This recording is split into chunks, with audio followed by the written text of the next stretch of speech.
and what a fine evening it is. I'm Jennifer Rabb and have the extraordinary privilege of serving as president of Hunter College, where the American dream still comes true. And we're going to give that a round of applause. It's a great pleasure to welcome you tonight, together with our Roosevelt House director, the phenomenal Harold Holzer. It's both our pleasures to welcome you for what we know will be an extraordinary conversation about the presidency of Joe Biden, featuring two of the country's most esteemed and accomplished stars of print and broadcast journalism. And what better place to convene than this sacred place? Joe Biden and his supporters often say that he faced the greatest challenges since the Great Depression, and that his response was the most ambitious example of political and social change since the New Deal.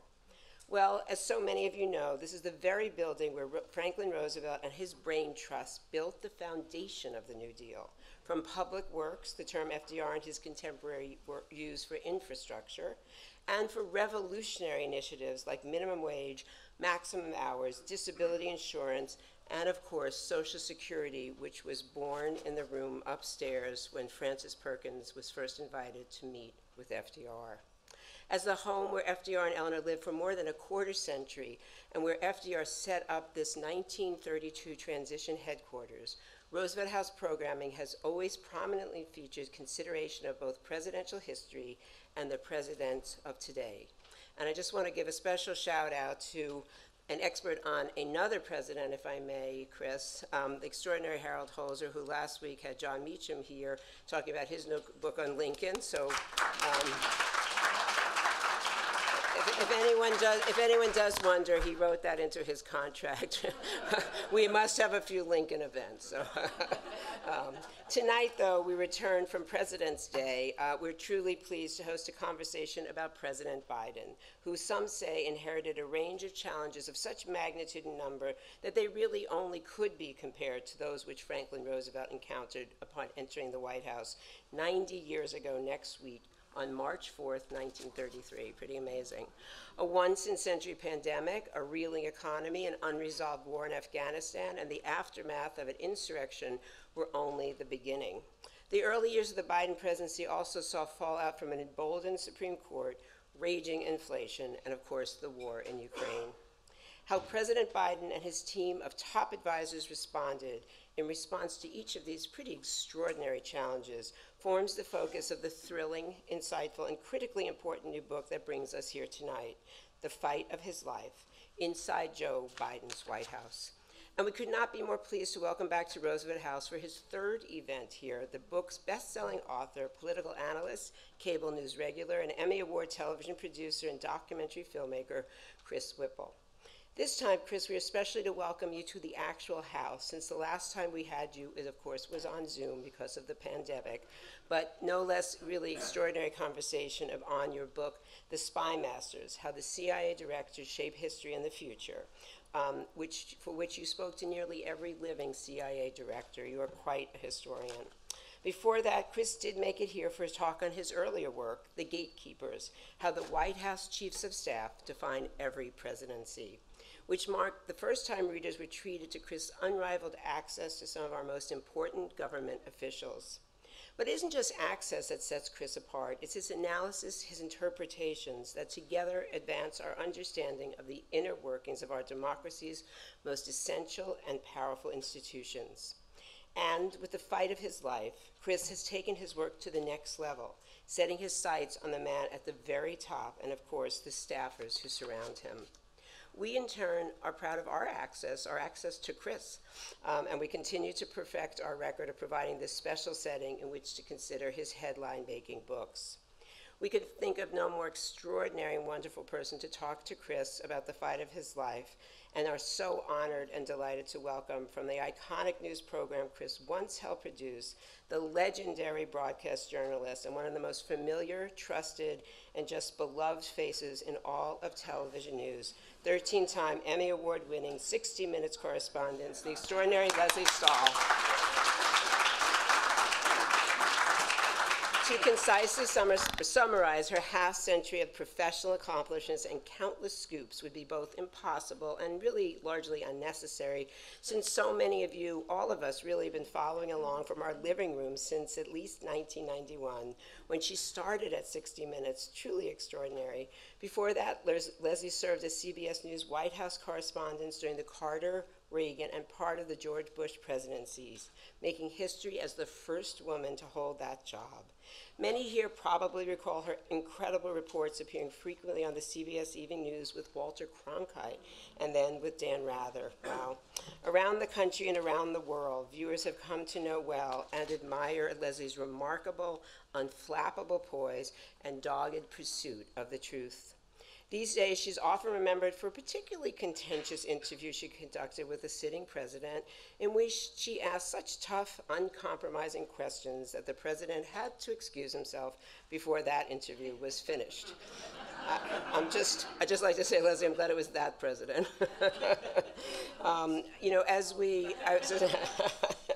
As I was saying to Let, it's almost Women's History Month, and I can think of really no more extraordinary role model for Hunter's women students than you, Leslie. Your longevity, your excellence, and your integrity, all that you embody, is just really an extraordinary role model for young women and all women around the country. So we are so excited that you're here today, really living the motto of Hunter, Mihi Cura Futuri, the care of the future is mine. That is what has informed your journalism as you have informed us. And Chris, your care is captured in your tenacious and eye-opening reporting and books. Through your extraordinary work, readers gain insight, not just into the decision-making process of the most influential officials of our time, but into the factors that promise to shape our nation's future.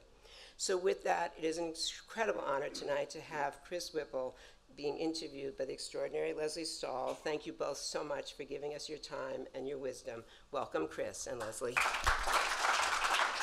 Well, first of all, congratulations on a wonderful book. Who doesn't love presidential history? And this is history that we're living. We're right in the middle of it. So double congratulations. I want to start by asking about what's in the news right now. President Biden going into Kyiv in the middle of a war.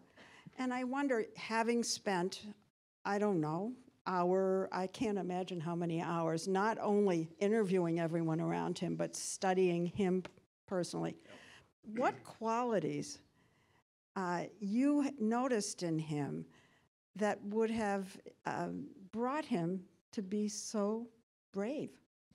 Leslie, let me just, before I answer that question, can I just say what a thrill it is to be here at the Roosevelt House, and thank you, Harold, thank you, President Robb, and what an unbelievable honor to be here with you. You know, nobody told me we had to follow Meacham, but that's okay. With Leslie's help, we'll get through this.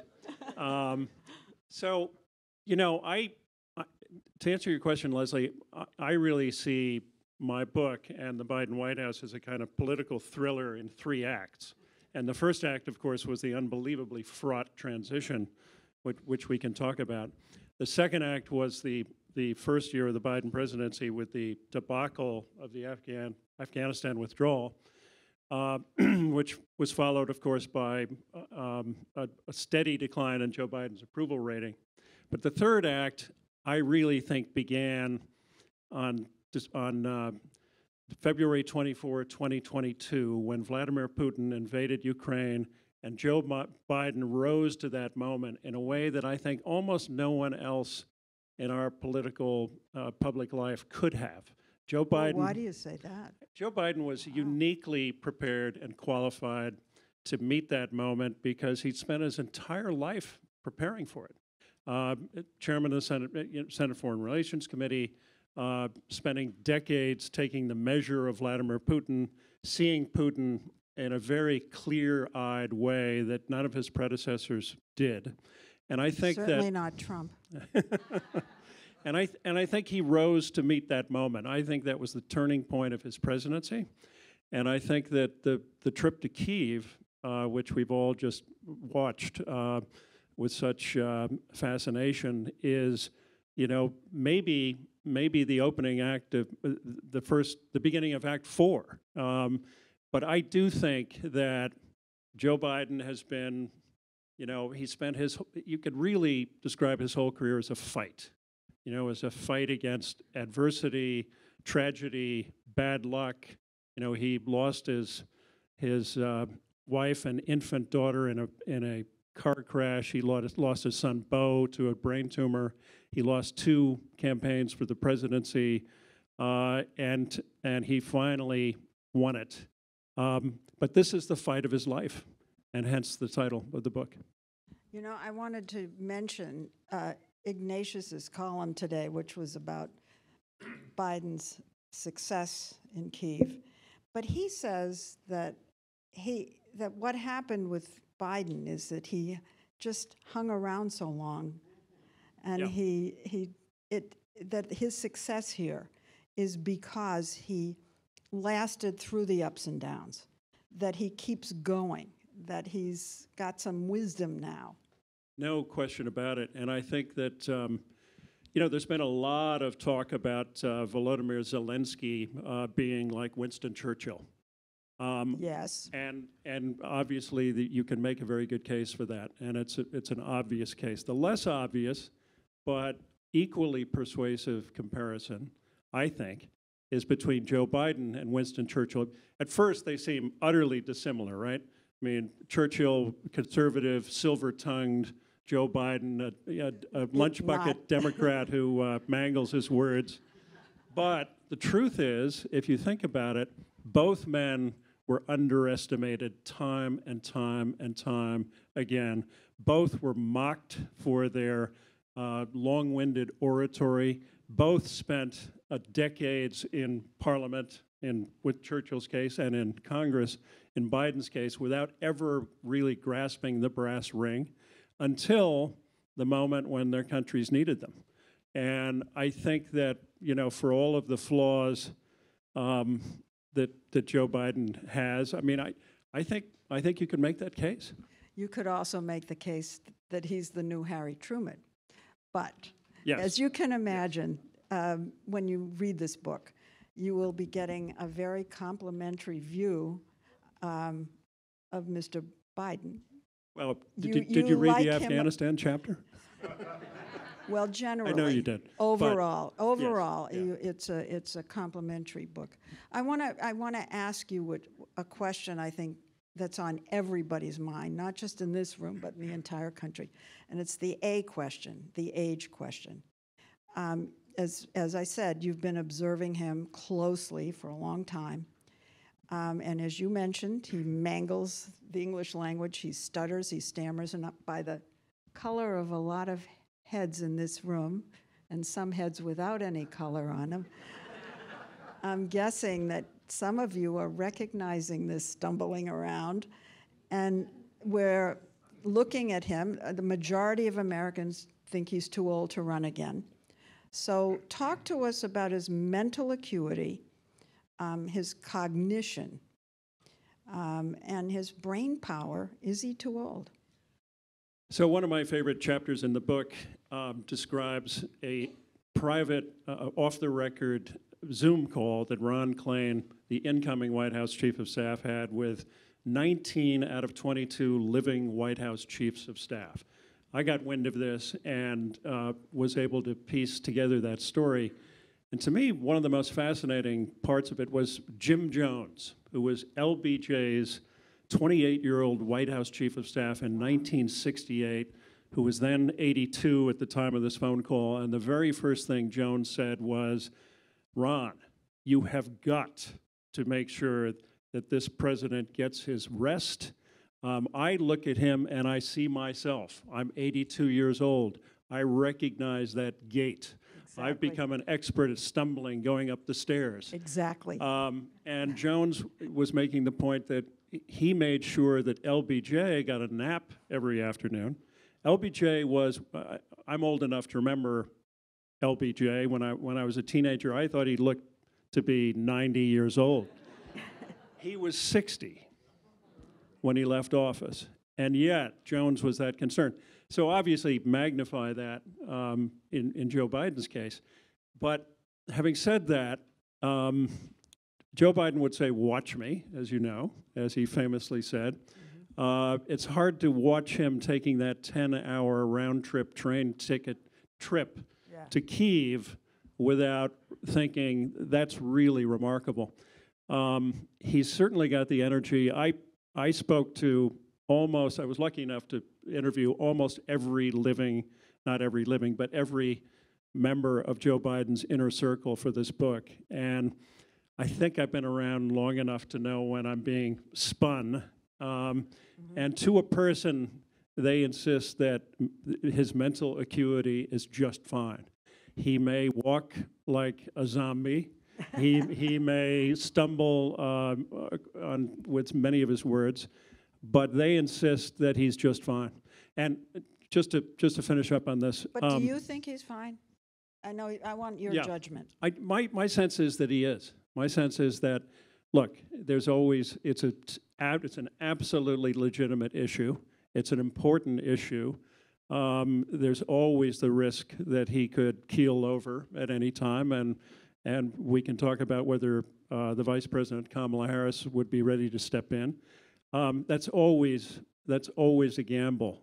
But you know, Jack Watson, to bring up another White House chief, Jimmy Carter's last chief of staff, told me, look, you know, aging is such an individual thing. You know, we all know 60-year-olds who are elderly people who act that way, and we know 85 and 90-year-olds who are young, who are inquisitive and functioning, firing on every cylinder. So let the voters decide is where he comes down.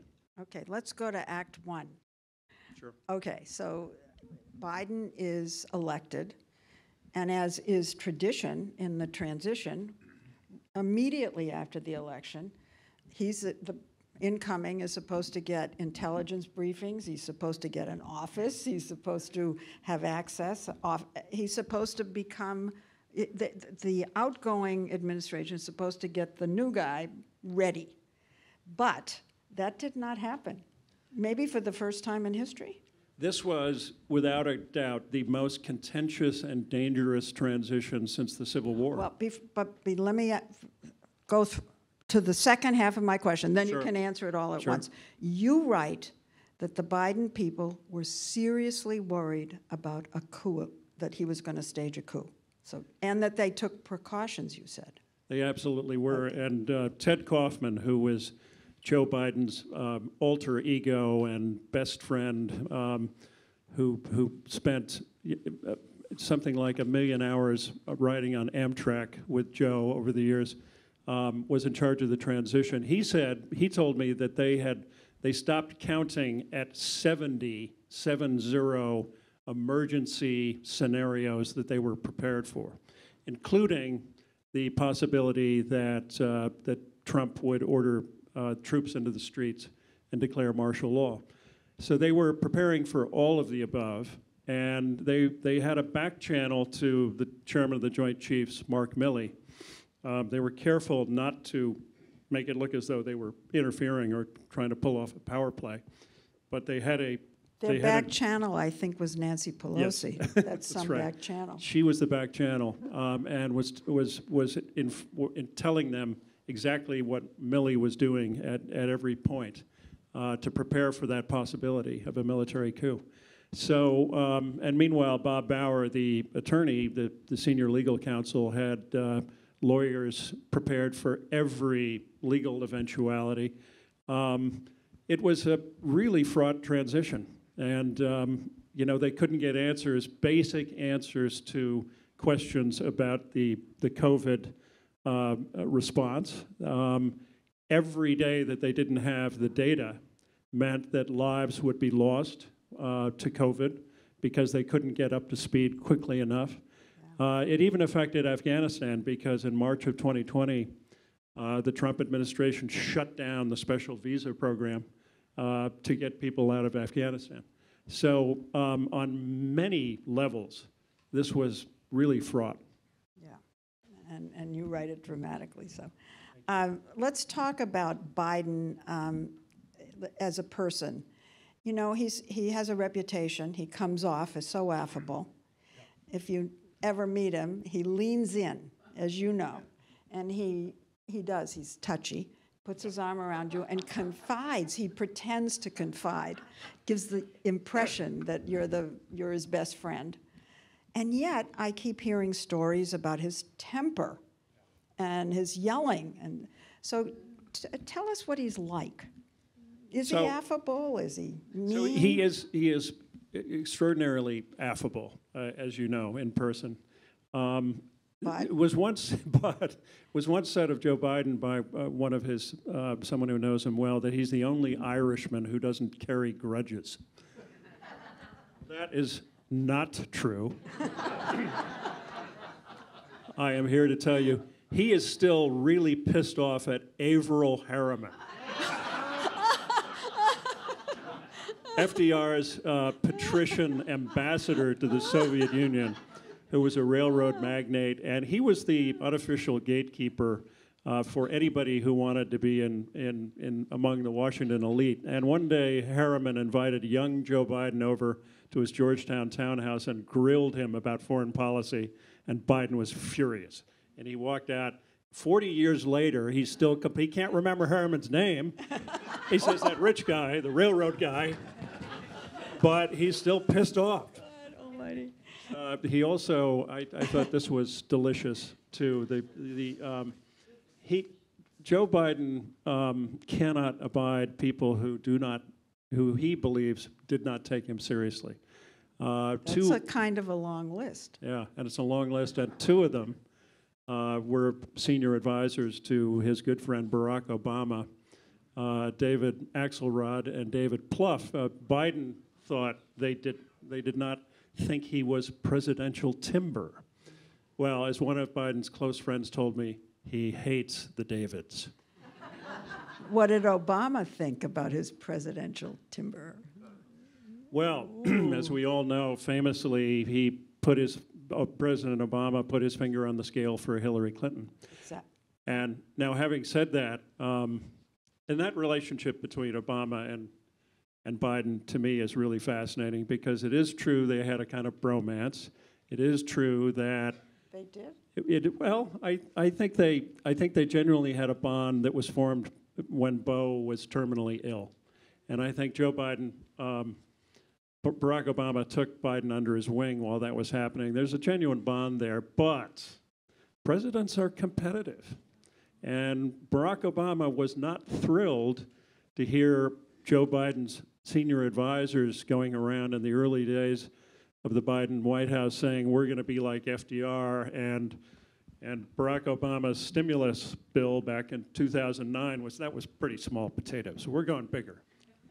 This did not sit well with Barack Obama. Yeah. Is there a little bit of getting back at Obama, do you think? I don't know. I don't know. I've certainly heard this on Obama's part that he's a little resentful of these claims.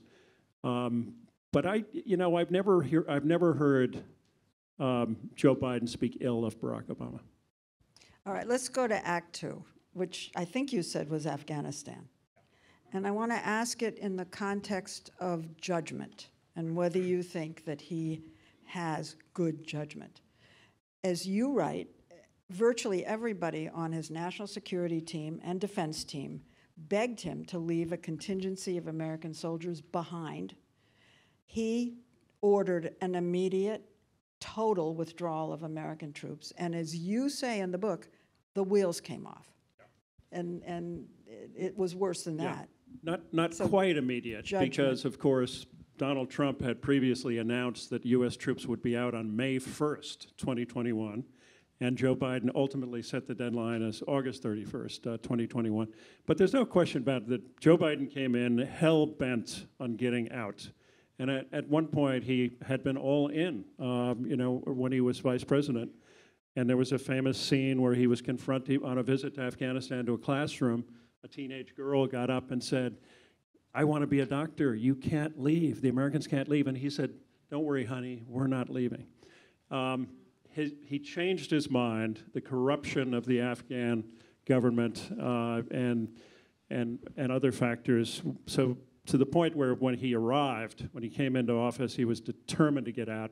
I don't think any intelligence assessment would have changed his mind. But the truth is that I called this a kind of whole of government failure. Everybody did almost everything wrong in the Afghan evacuation.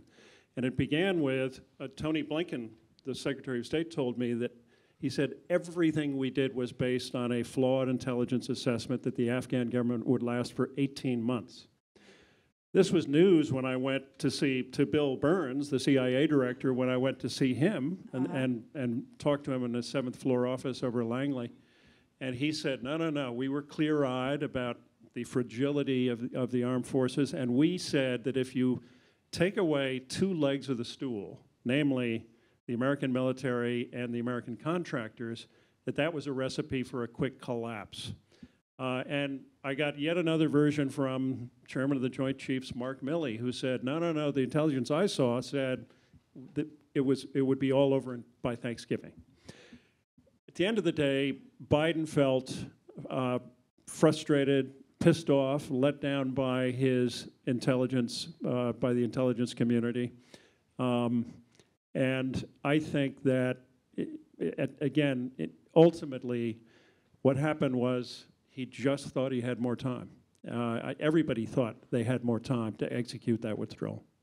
But the truth is, everybody told him to leave a small number of troops, and that would have perhaps, it looks in hindsight, that could have prevented the Taliban from coming in the way they did. So I go back to the question of judgment. Yeah, well, quick response to that. I talked to General Milley about that at some length. So you're right, that General Milley and Lloyd Austin, the defense secretary, argued, let's keep a token force of 2,500 troops. We can take our time with this. Biden's reply to Milley described this conversation he had with Biden. It was just the two of them. And Milley, Biden essentially said, look, Trump set a deadline for May 1st, 2021. I've set a new deadline of August 31, 2021. I'm convinced that the day after that deadline, if we stay one day beyond that deadline, that the Taliban will declare war once again. They had, as you may recall, they had not been attacking U.S. troops during that period. The next day, Biden was convinced that the war would start all over again. And Mark Milley said to me, I had that argument with him, and I had no answer for that. So Milley conceded the point to Biden. I still go back to the idea of leaving a few troops behind. You know, when Reagan was president, his media guy, Mike Deaver, used to say, pictures are indelible. You can forget what someone says, I mean a president. Yep. You can forget what you read about the president, but you don't forget the pictures. They get imprinted on your brain, and they form your judgments of a president, particularly. And so there were those pictures of that chaos. It led a lot of people to think he was incompetent. He ran on a platform that he'd bring competence back into government. His ratings were pretty high right before. As you mentioned, yep. They plunged, and they've never come back. Yep. And I think what happened in Afghanistan is, I'm going to ask you about this, is perhaps the main reason, I think, why his approvals are still down. With all that he's accomplished, yep. And it's been a huge, long list, why are his approvals still down, do you think? Great question. I'm not sure anybody knows for sure, but without a doubt, those images of the, that shambolic withdrawal from Afghanistan certainly seemed to trigger that long, slow decline in Biden's ratings. I think they might have been artificially high to begin with. I think we're in an era of such stark partisanship and division in this country that it's very hard to maintain high approval ratings, even if you're hitting it out of the park. And you know, and just as a point of, just for a little context here, at this point in Ronald Reagan's presidency, his approval rating was about 33%, and Biden's at 42. So, Yeah, but so there's that. compare the economies of those Yeah, two at that point in he was time. in a deep recession at the time.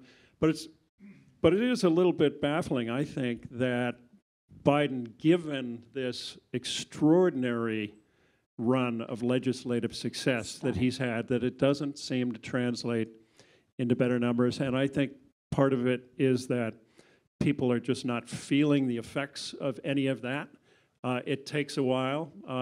One of the keys to the next 2 years for Joe Biden will be implementing all the stuff that he passed, because none of it matters until the rubber meets the road, right? So I think that may be part of it. But I wouldn't argue with you at all that it was triggered by Afghanistan.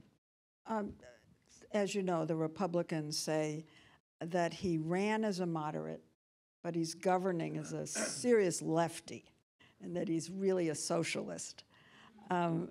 Where, in terms of his governing, where do you place him on the spectrum?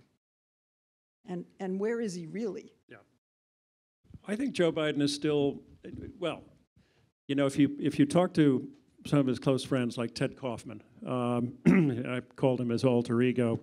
Kaufman replaced Biden as senator when he became Barack Obama's vice president. Nobody knows him better.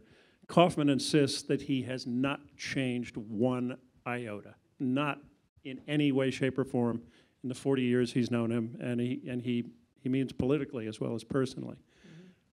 I don't know about that. I think when he came into office in 2020, partly because I think the Times arguably demanded it, he was more progressive than he'd ever been. I think he was a centrist most of his career.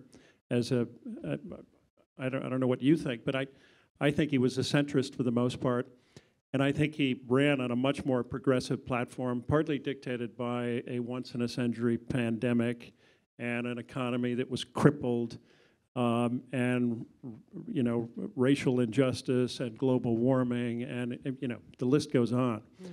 Mm-hmm.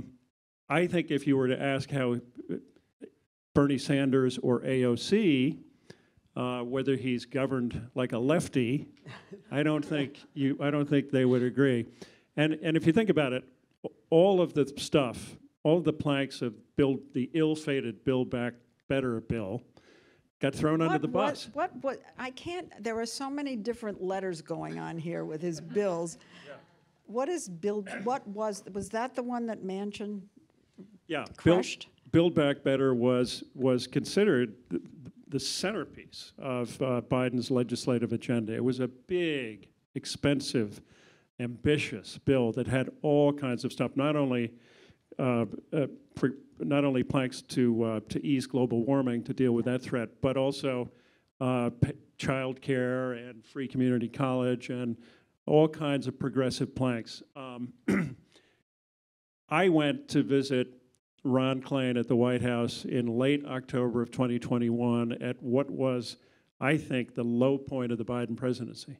And at that moment, Build Back Better and you remember the bipartisan infrastructure bill, they were linked. And progressives would not vote for Build Back Better unless they were assured that, I'm sorry, for the bipartisan infrastructure bill, unless they were assured that there would be a simultaneous vote on Build Back Better. Anyway, both bills were twisting in the wind, and Joe Biden was on his way to Glasgow for the climate conference empty-handed. And he even said on camera that the fate of my presidency may well depend on passing both of these bills. And when I saw Klain that afternoon, we were just the two of us sitting in the patio outside his office in the West Wing, and he told me that, he said, I put it at 50-50, passing either one of them. And he said he was thinking about quitting. He was 9 months into the job. Wow. He was wiped out. Nobody can do that job for more than a couple of years, which is why he's now gone. But long-winded answer to your question, but it was this dramatic moment, I thought. And in the end, of course, it was after the invasion of Ukraine. It was after a string of legislative successes. They finally figured out how to get Manchin to get on board for the Inflation Reduction Act, slightly scaled back version of Build Back Better. And that's an interesting story as well, but I won't. The Manchin story, yeah, everybody remembers how that man squeezed the president. You know, you said he hadn't changed. And while you were saying that, I was wondering if that's a good thing. You know, you want to know that the guy has grown and learned, and I think he has grown and learned, so I'm sure he's changed a lot. You know, a lot of people would say, you know, for years and years and years, people would say that George H.W. Bush was the most experienced and seasoned and wise steward of foreign policy in particular. If you think about Joe Biden, he had 3 times as much experience as George H.W. Bush. But not the reputation, so how do you explain that? Yeah, well, Yeah, you know, that's somebody interesting. once said that, compared, it was in a review of my book, somebody said, well, you know, Joe Biden is a little bit like Bob Newhart without the sense of humor and self-effacing sensibility. Oh boy. You know, he can't get any respect. This has always been true. So I think Biden's been underestimated at time and time and time again, and I don't mean to sound like his campaign manager or like his chief of staff Ron Klain, but I do think that Donald Trump was the poster boy for a president who learned nothing whatsoever when he became president. And Joe Biden came into office with more experience than any president I can think of in decades. So has he changed? Let's hope he's learned, and certainly the evidence on the basis of how he's handled Ukraine suggests he's learned a lot.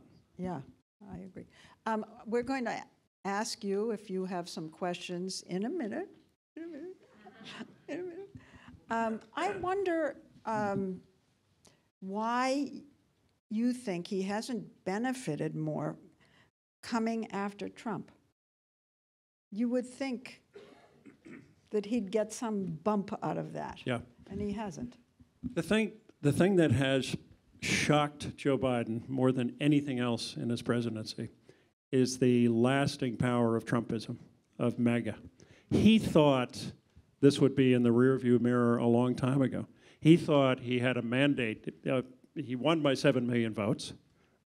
He thought he had a mandate to turn the page and move on, and it was shocking to him that MAGA was so persistent. You know, it may be whatever percentage of the population it is, certainly not a majority, but it's lingered, it's still dangerous.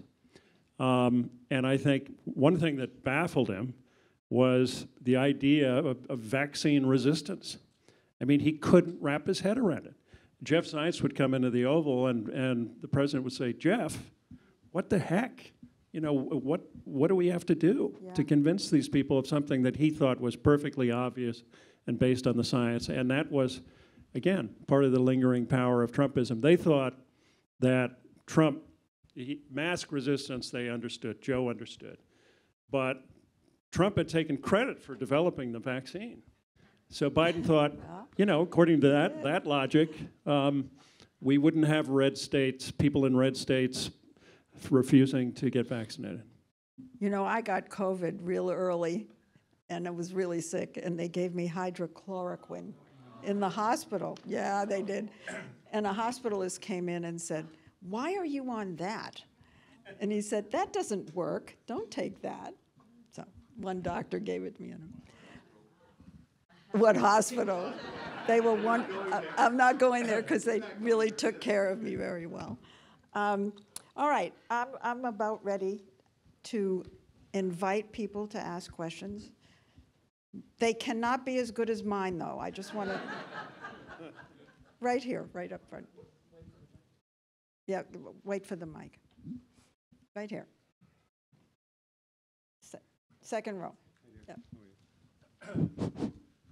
I'm looking forward to reading your book. Do you cover Joe Biden's handling, or some might say mishandling, of the Clarence Thomas confirmation hearings? I do not. I don't go back that far. There's certainly been a lot written about it, but I'm afraid I didn't address it. Gentleman back there.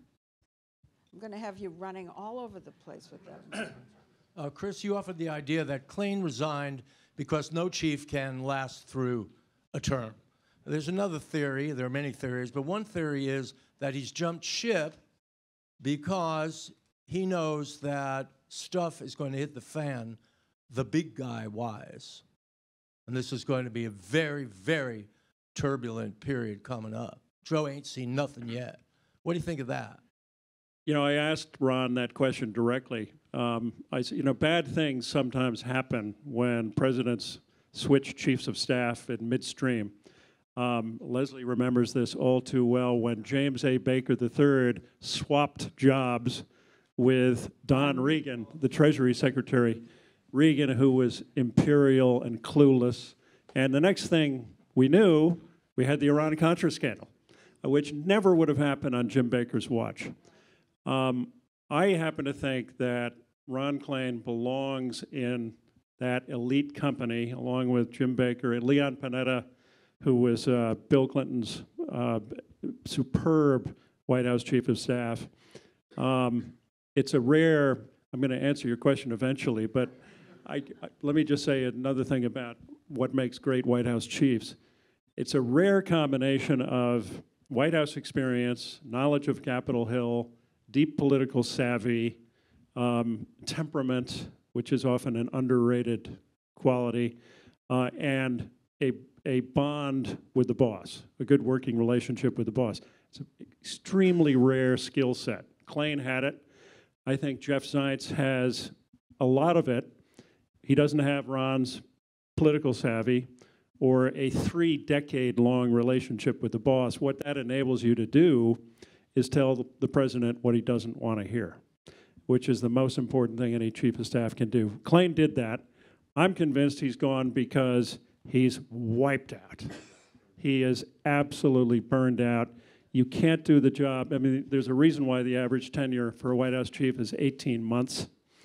Every White House chief who gets the job calls Jim Baker for advice. It's usually the first phone call. And Baker tells them all the same thing. Congratulations, you've got the worst blanking job in government. You know one you I'm left convinced out, a good chief of staff you left out? Dick Cheney. Cheney was a great one, There you believe it or go. not. Cheney, Believe it or not. when he was 34 years old, Gerald Ford's White House chief, Cheney was the most popular guy in town, Tell Right? me, tell right? me. And He was, and he talked to reporters, unlike Rumsfeld, who, you're right. unlike Rumsfeld. Any more? Lots, right here. Hey, thank you, Chris and Leslie. You mentioned Kamala Harris earlier, so I was wondering, does Joe Biden mention to you if he runs again, he will pick her again as his running mate, and or does he have any regrets doing so? I'm just curious. Yeah, sorry.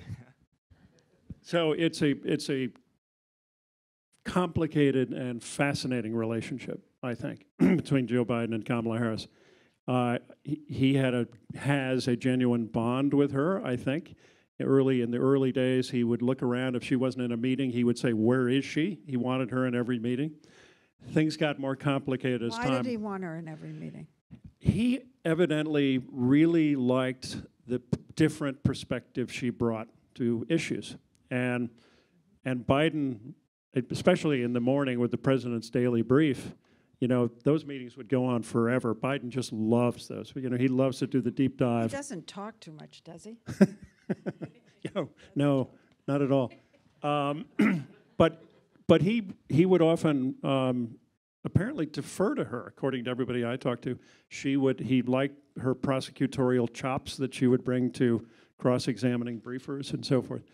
Things changed, or at least got a little bit more complicated when her allies started complaining that she had been given an impossible portfolio, the Northern Triangle, voting rights, and then word got back to Joe that the second gentleman, Doug Emhoff, had been going around town complaining about her portfolio, saying she'd been set up for failure. This really annoyed the president.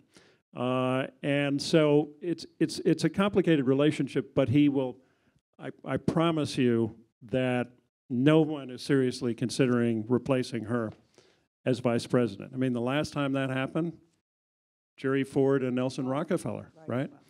Before that, FDR and Henry Wallace. I wrote my senior thesis on Henry Wallace and FDR. But he couldn't do it politically. And he couldn't possibly, that's the point, No. he couldn't possibly do it politically. When you consider, how important the African-American base is, it's just not an option. Right. I need to call on a woman. Let's get a woman right there. There you go. I have to put in a good word for Joe Biden and his speech. I'm a speech pathologist. I used him as a model for my students years ago. He taught himself how to be fluent. And what we're seeing now is not that he's stammering because he can't, well, sometimes he can't think of words, but he overcame a very severe stutter. So when a person's under a lot of stress, and he is, and he has to get his thoughts out, he will stammer. But most of the time he's fluent, so we should toast him for overcoming a handicap. And he really has. I read to my students, he used to stand as a young person in front of a mirror and keep repeating the same sentences to get himself fluent. So I just wanted to add that. It's a nice point. But I'm Absolutely. enjoying your conversation, and I look forward to reading your book. But I had to say something good about his point. speech. Oh, it's a good point. Yeah. I don't know. Right there. There's a man with his hand way up in the air. Would you talk a little bit about the judiciary and how have they done, and how do things progress over the next year and a half? The Supreme Court, you mean? Well, Joe Biden's appointed more judges than Trump, more than Reagan, more than any president that I'm aware of. Maybe FDR appointed more. I don't know.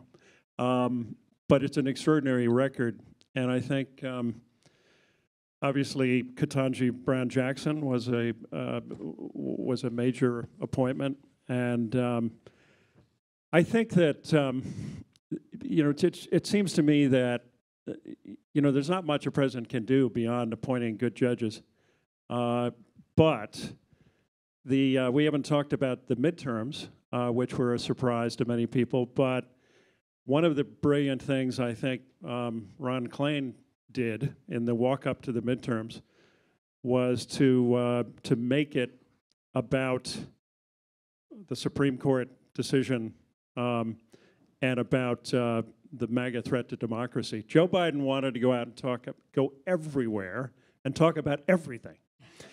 And Ron Klain sat him down, as only a White House chief of staff can do, and said, Mr. President, you're going to go to the states where we think you're going to make a positive difference, number one. And number two, you're going to talk about women's reproductive rights and the threat to democracy of MAGA. And we all know how that turned out. He followed that script and defied the odds in the midterm elections. I want to read you something that the president himself has said about his record. He said, I think I got this right out of your book, the biggest economic recovery package since FDR, the biggest infrastructure investment since Ike, the most substantive gun safety bill since Clinton, the most investment in climate ever, the greatest jobs recovery in history, and he cannot get his approvals up. And I'm reminded of Jimmy Carter, whom we're all thinking about right now on hospice care. He got more passed than LBJ.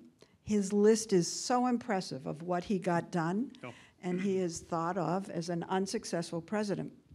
So you can get things passed and it not really come back to you. One of the things a president has to have to be successful is luck. Yeah. Does this guy have luck? Well, does Biden have luck? I think he has had luck lately. And you know, it may not sound like luck when a tyrant invades a democracy in the heart of Europe, but China threatens to the weapons. throw their lot in with Russia. But it was, I think, a moment for Joe Biden to exert leadership, and the numbers don't reflect it. But once again, the numbers, you know, polling. I mean, how long is it going to take us to realize that polling is just half-baked? I mean, if we haven't learned that in the last 6 years, what have we learned? Hear, hear. Absolutely. Way over there, I see a hand go up. There you go. In regards to popularity, isn't it the economy? Aren't people having less money in their pocket? And doesn't that fuel sentiment?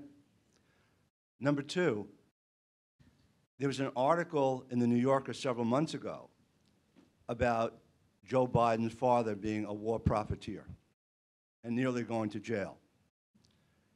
In the case of social genealogy, the theory is that characteristics, behavior, are generational. Is that how we explain the big guy and the little guy? Because there was a big guy before Grandpa. Wow. I can't explain whether the big guy has anything to do with the little guy in that respect. And it certainly didn't seem germane to my story about the first 2 years of Joe Biden's presidency. You know, when you do these things, and by the way, I mean, I wrote the Gatekeepers about the White House chiefs of staff, and my second book, The Spy Masters, about the CIA directors, covered cumulatively something like 100 years of history. This book covers 2. And yet this book was more difficult, covering a White House in real time. You know, is like designing an airplane in mid-flight, and you have no idea where you're going to land, and you just hope you can land it safely. But you have to make choices. I didn't get into that relationship. And I guess to answer the first part of your question, undoubtedly, I'm sure, you know, people do have less money in their pockets. You know, this economy has come back from a near-death experience. And there are lots of great statistics on jobs created and all the rest, but I think you're right. People feel that they're hurting. Yeah, whatever the numbers say. Right here? So many people have mentioned that Biden, despite the political cross currents, is a fierce believer in working across the aisle. He will always believe that. I don't think that belief in your book points that out. What do you think the prognosis is for his relationship with someone like Kevin McCarthy, given the unusual, tumultuous environment that he has become speaker in, and what Biden would expect in attempting to work across the aisle? Great, great question. No surprise coming from you. I think that Joe Biden is just one of these guys who will try. He believes that he can, if he can get somebody in a room, no matter who it is, he thinks there's a chance of bringing them around, even Kevin McCarthy. And we saw how gracious he was and how civil he was to McCarthy at the State of the Union, and he said nice things that I would never say about Kevin McCarthy. So I think he, you know, I mean, I think he, even though I like to think I'm nonpartisan. So I think he, as you pointed out, I mean, in the book, we all thought Joe Biden was smoking something when he said he was, in the beginning, when he said he was going to get bipartisan legislation passed in this environment with this Congress. He did it. There's a long list of bipartisan legislation. So I think he thinks he can work with McCarthy, at least around the margins. Yeah, he thinks he's buddies with McConnell. He thinks that's Reagan and Tip. All right, right here. Presidential spouses have played an important role in various presidencies, starting with Eleanor Roosevelt, Nancy Reagan, Rosalind Carter. To what extent does Jill play an important role in this White House? And secondly, presidential families often create problems for presidents, such as Billy Carter, Richard Nixon's. Not this family. No, not, yes. To what extent is the president concerned about things related to Beau that may affect his run for re-election? So to the first part, Jill Biden is without a doubt, I think, his most influential advisor, and that was certainly true of Nancy Reagan, right? And All of them. All and of Rosalind them. Carter, and all of them, right? Betty Ford, even. Yeah. The thing that Melania.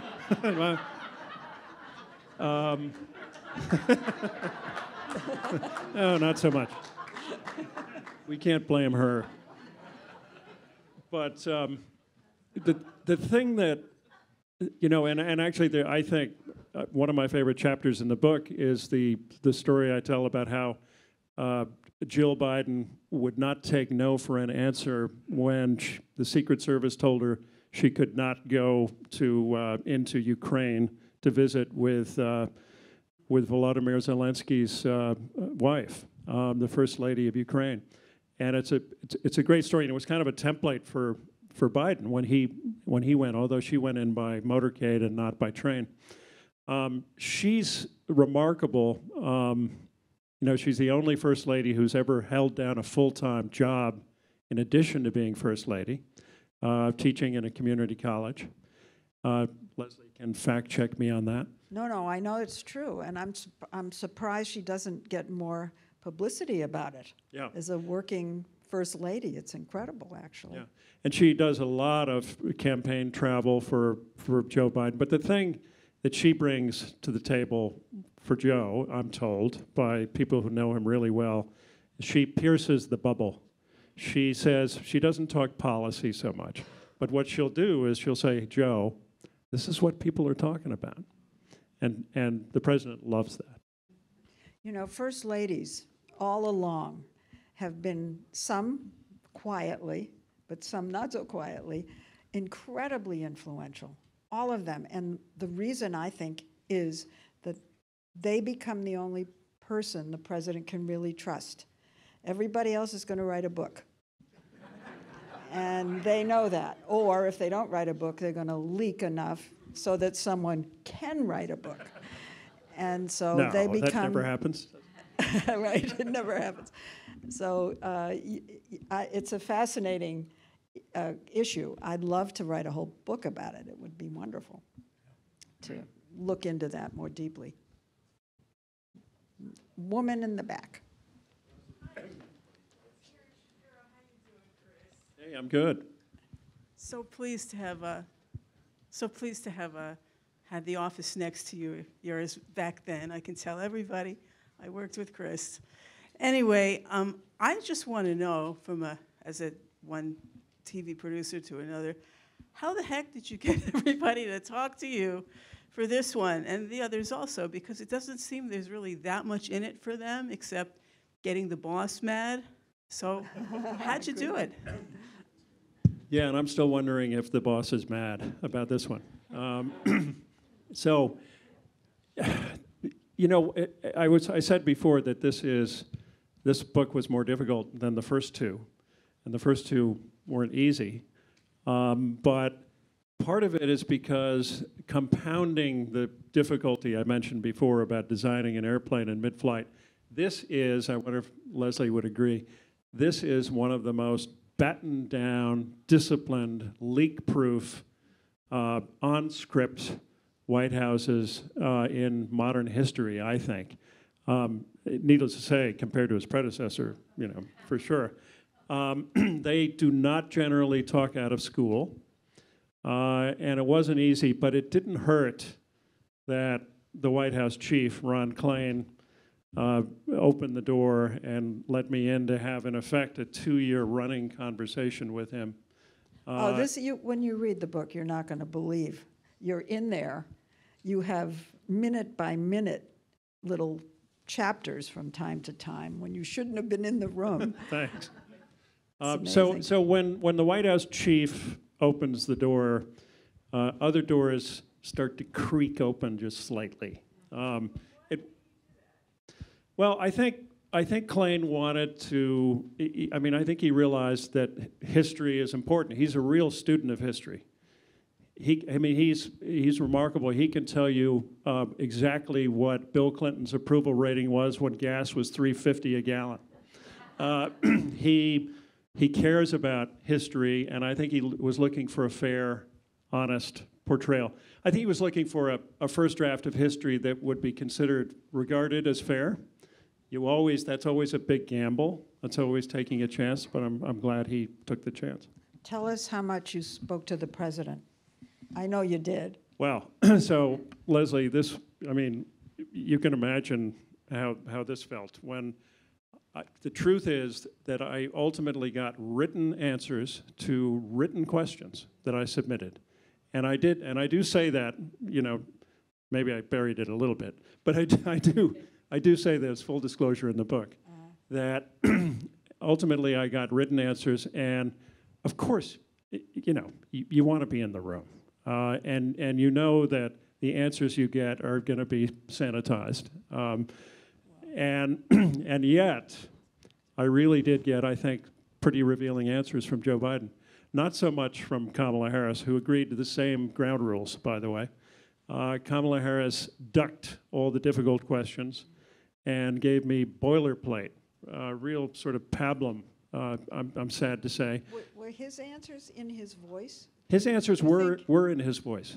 And I know for a fact that Ron Klain sat down with him and essentially interviewed him on my behalf. Now, you can draw your own conclusions about why they wouldn't let me do it in the room. Were they afraid that something unscripted would come tumbling out? No. So, and you know what? I mean, you're the master at this. But had I been in the room with him, I was thinking that my first question, after looking around the room to see who else was there, my first question might have been, Mr. President, are you confident in your Secret Service detail? Can you trust them? Do you feel that they will keep your secrets? And I think you write about this. I write about this in the book. Tell what you write, because it's interesting. And it was startling to me to learn that when Joe Biden became president, he'd had a good relationship with the head of his security detail during the transition. Suddenly, it was enormous. It was twice the size, if not more. And among his Secret Service detail were obviously MAGA sympathizers. They weren't subtle about it, and Biden was troubled by it. And for context here, just think about this. Donald Trump spent 4 years doing everything in his power to politicize the Secret Service, appointed his most loyal agent as Deputy Chief of Staff for White House operations, a boldly political move, had never happened before. And think about Mike Pence on January 6th in the loading dock of the Capitol building, refusing to get into the car with his Secret Service detail because God knows where they might have taken him. So in that context, the idea that there were MAGA sympathizers on Joe's detail, I find kind of startling and troubling. But believable. Believable, Yeah, absolutely. Yeah. Well, you write that there was tension with the Secret Service, with his team around him. Do you think that's still true? Or did he get to kind of pick? Yeah, I have no reason to believe that those guys have been, guys or women or both, Both, yeah. have been weeded out. Wow. Wow. Can you imagine being guarded by people you don't trust? Go- What? One more question? One more question. Woman. How much influence do you think Donald Trump will have over the next 2 years of Joe Biden's presidency? Great question. It is a lot of influence. I think that I said before that the thing that has shocked Joe Biden more than anything else was the staying power of Trumpism. I think they're preparing to run against Donald Trump. I think, first of all, Joe Biden is running. I'd be shocked if he isn't. There was a Politico story today suggesting, well, maybe not, he's running. When was the last time a president walked away from the Oval Office voluntarily? Andy Card, George W.'s chief, once said to me that, Chris, if anybody tells you they're leaving the White House voluntarily, they are probably lying to you. Well, Joe Biden is no LBJ exception. LBJ did. Yeah, LBJ did. Yeah. So I think Trump is a huge Voluntarily influence. is the appropriate word. Yes, exactly. Yeah. Well, please join me in thanking Chris Whipple and Leslie Stahl.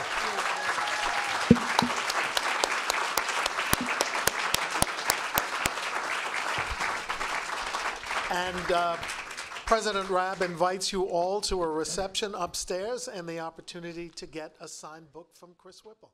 Thank you.